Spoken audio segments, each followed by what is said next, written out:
February 14th, 2025. Amman, Jordan. It's a date that starts normally, but it ends with a sound. A sound that travels far beyond that quiet courtyard. Imagine it, that sudden, dull thud. Neighbors running out, confused, Mm. then horrified. It's a woman's body. And almost instantly, within hours really, social media is flooded. The story takes hold. A desperate act, suicide. But almost as quickly, for those who knew her, and soon for many others, that just didn't add up. Something felt wrong. Terribly wrong. The footage, the immediate details, they left this deep sense of doubt. And that doubt ignited something. Yeah, a huge demand for the truth. It sparked the hashtag Adel Justice for Adel. It went viral. What struck everyone, I think, was the sheer paradox. Here you have Adel, this successful visual artist, just radiating energy and joy in her public life. Absolutely vibrant. But behind that image, a hidden reality of intense, almost unimaginable suffering. It's a stark reminder, isn't it? The image betraying the reality. So that's our mission today. We need to go behind that facade. Right. We'll unpack the evidence, testimonial, financial, forensic, that really showed things were not what they seemed. Not at all. Let's start with who Aya was before all this.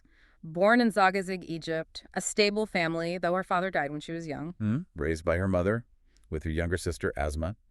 And from early on, she had this passion, this real drive for art, painting. And she turned that passion into a serious career, didn't she? Oh, absolutely. A professional fine artist. She exhibited internationally, England, Vienna, Turkey, places like that. And online, too. Yeah, incredibly successful online, sold over 500 paintings. Her whole public persona was just positive energy, happiness, success. Then her life takes this incredibly sharp turn. She attends an art exhibit. And here's where the irony just hits you. This wasn't just any exhibit. No. It was sponsored by a major global organization focused specifically on women's rights, on anti-violence work. And that's where she met Karim. Karim, the man who seemed like the perfect partner, especially given the setting. His resume was, well, it was something else. Exactly. Polished doesn't even cover it. Social activist, advisor for anti-violence groups, entrepreneur. He had a master's from a top American university, lectured at Yale University. Right, and an executive director job at a big Swiss company. It was a resume almost designed to inspire absolute trust. And Aya, this sensitive artist, was completely taken in, not just by the success, but by what seemed like shared values. Equality, women's rights. He spoke the language fluently. The relationship moved incredibly fast. Less than 3 months from meeting to marriage, his preparedness, his financial stability, it all just swept her along. And then they moved to Jordan for his work. And that's when the dream shattered, almost immediately. She moves, expecting this partnership, and the reality is drastically different. The moment they were behind closed doors, the mask dropped. The activist, the intellectual, he became an abuser. Constant abuse. Continuous physical violence, relentless psychological abuse. And it wasn't entirely hidden. Neighbors later confirmed hearing her screams, her crying. Often. So it was a regular occurrence. A dreadful routine, yeah. Which brings us to the big question. Why did she stay, the successful, independent woman? It comes down to the children, Adam and Youn's. Her absolute priority. Especially Adam, the older son, right? He had significant health issues. Very serious issues. Esophageal atresia at birth, meaning multiple surgeries, then later diagnoses of autism and severe seizures. Excess brain electricity was the term used. And Aya herself, in messages she sent, she connected his health problems to the abuse, didn't she? She did, heartbreakingly so. She believed the stress, the violence he witnessed. She felt it directly impacted Adam's condition, especially the seizures. Wow. She felt trapped. Terrified she couldn't provide the medical care he needed if she left. It's a terrible burden. And the nature of the abuse, it got worse over time, didn't it? It became something darker. Yes.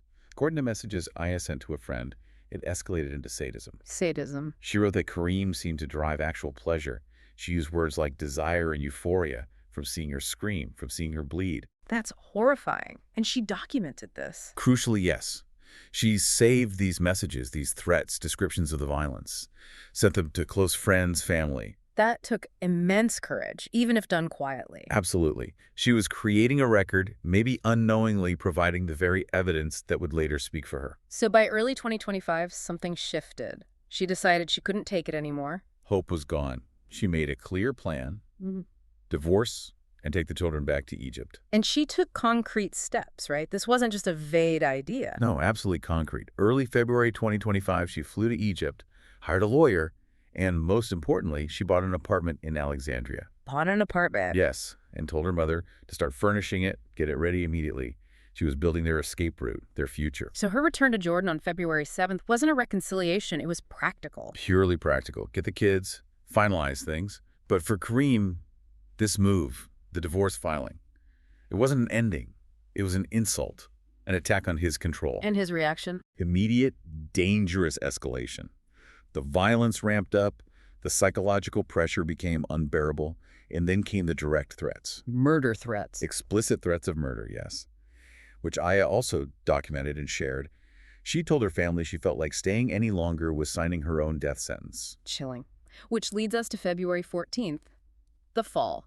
Neighbors find her. And then Karim comes down from the 7th floor, the detail that struck everyone.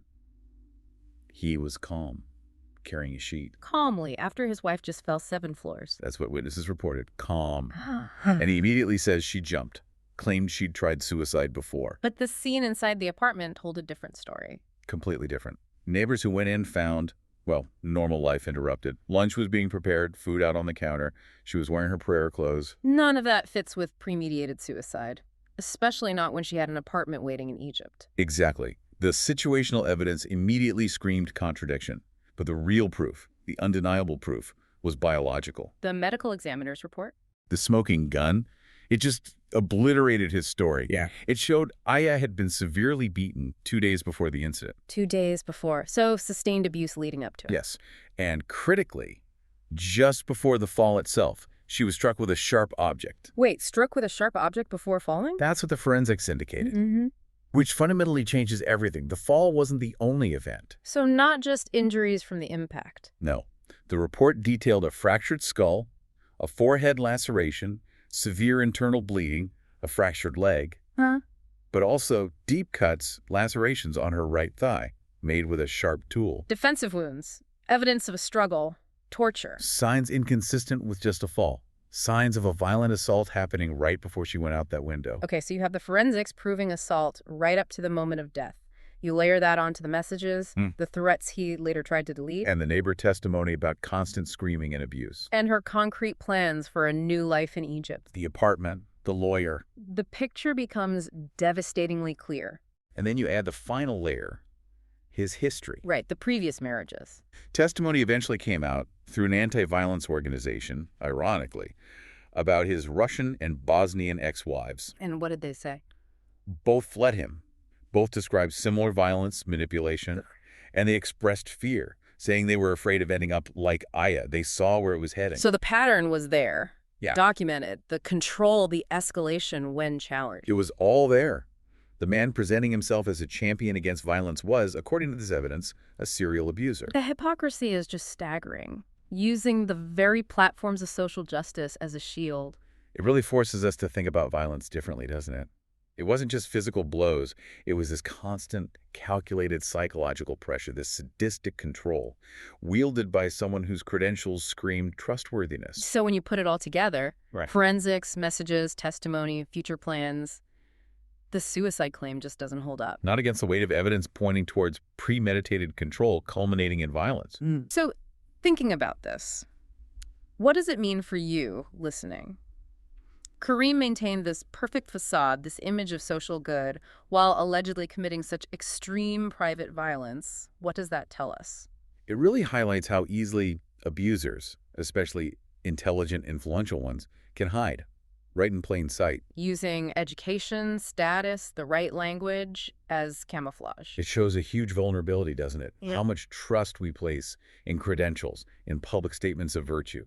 This case really challenges us to look deeper. Beyond the titles, beyond the curated image, what's the cost when the very systems meant to fight abuse are potentially used by abusers themselves? And it makes you wonder, doesn't it? How many other hidden struggles are playing out behind the successful smiling faces we see every day? We'll keep following the case, of course, and the fight for justice for Adel.